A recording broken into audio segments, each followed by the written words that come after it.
सभी भक्तों को श्री शिवाय नमस्तुभ्यम। हर हर महादेव। यदि आप पूरी जिंदगी जल चढ़ाते रहोगे तो भी आपको पुण्य प्राप्त नहीं होगा। यदि किसी कामना से भी जल चढ़ाते रहोगे तो भी वो आपकी कामना पूरी नहीं होगी।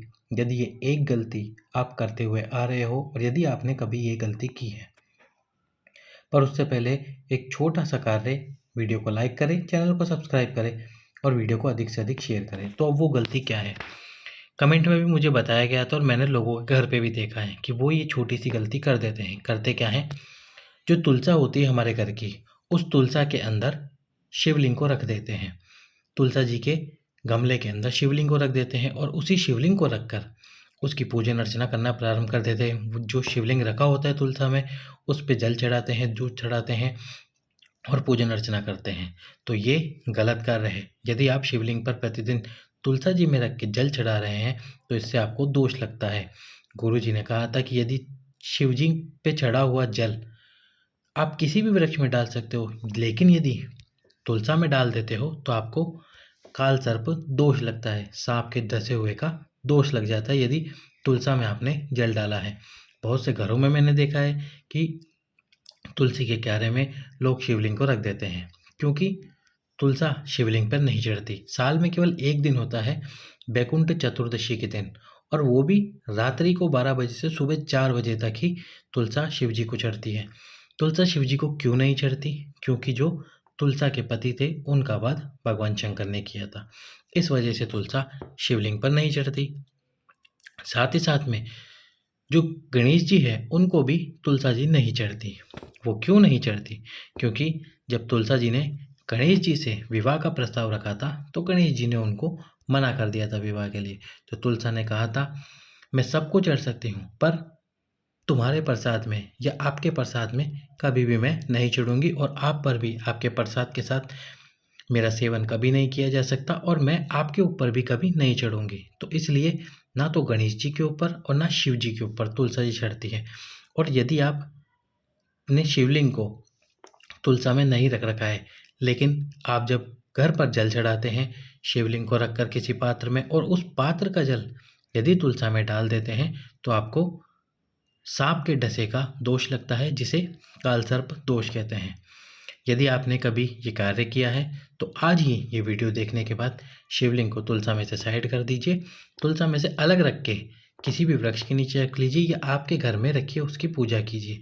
किसी पात्र में रखकर जल चढ़ाइए और उस जल को किसी भी वृक्ष के नीचे डाल के आइए। अब यदि मान लीजिए कि आपने गलती से या कभी भी भूलवश ऐसा कार्य कर दिया हो कि आपने शिवलिंग को तुलसा में रख के जल समर्पित कर दिया हो, या जो जल आपने पात्र में रखकर शिवलिंग पे चढ़ाया था उस पात्र का जल तुलसा में डाल दिया हो, तो आपको उस दोष से निवारण के लिए क्या करना है? कोई आपको पूजा नहीं करानी, एक छोटा सा कार्य करना है। 2 उपाय बता रहे हैं हम आपको, उसके 2 में से कोई भी एक उपाय कर लीजिए। तो पहला जो उपाय है वो आपको करना है शिवरात्रि के दिन। शिवरात्रि के दिन करना क्या है?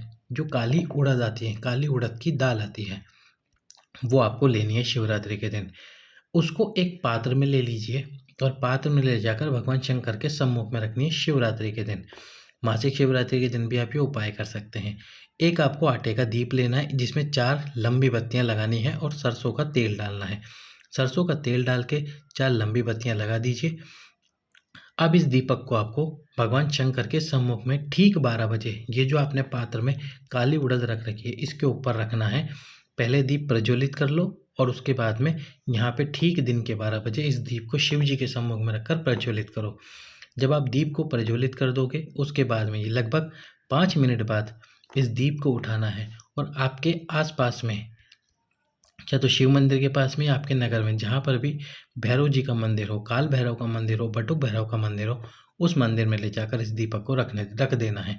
कैसा भी दोष होगा आपके सर पे या फिर कैसा भी काल सर्प दोष किसी ने बता दिया होगा, वह धीरे धीरे समाप्त होना प्रारंभ हो जाएगा और समाप्त हो जाएगा। यदि आप ये उपाय नहीं कर सकते, आपके मंदिर में, आपके शहर में काल भैरव का मंदिर ना हो, तो आपको करना क्या है? किसी भी रविवार के दिन तांबे का एक कलश लेना है। अब इस कलश में शक्कर डाल देनी है, बिल्कुल अच्छे से पूरे कलश को शक्कर से भर देना है। शक्कर से भरने के बाद में चांदी के नाग नागिन लेने हैं, 2 छोटे छोटे 2 नाग नागिन लेना है और इस कलश में जो आपने शक्कर डाली है उस शक्कर के ऊपर रख देना है। रखने के बाद में जहाँ आप सोते हैं तो रविवार की रात्रि जिस स्थान पर आप सोते हैं उसके थोड़ी सी दूर पर इस कलश को रख देना है। कलश को रखने के बाद अगले दिन सोमवार के दिन सुबह उठना है। ज़्यादा बात नहीं करनी लोगों से, वैसे तो आप मुख जूठा ना करें तो अच्छा रहेगा। फिर इस कलश की आपको, यानी ये जो कलश में चांदी के नाग नागिन है, इनकी पूजा करनी है। पूजा करने के बाद में एक एक पुष्प, पहले तो थोड़ा सा कच्चा दूध समर्पित कर देना दोनों चांदी के नाग नागिन पे, फिर एक एक पुष्प आपको समर्पित कर देना है इन दोनों नाग नागिन के ऊपर। फिर आपको करना क्या है, इस कलश को उठाना है और उठाकर शिव जी के मंदिर में जाना है और इस कलश को दोनों हाथों से भगवान शंकर के ऊपर उल्टा कर देना है, ताकि इस कलश की शक्कर और वो नाग नागिन भगवान शंकर के शिवलिंग पे समर्पित हो जाए। जब आप पूरी शक्कर और वो नाग नागिन शंकर जी के शिवलिंग के ऊपर समर्पित कर देंगे तो आपके ऊपर कैसा भी काल सर्प दोष लगा होगा वह पूरी तरह से समाप्त हो जाएगा।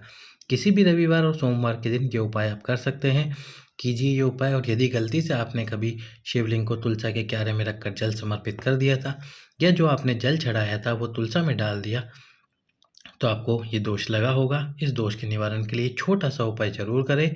सभी भक्तों को श्री शिवाय नमस्तुभ्यम। हर हर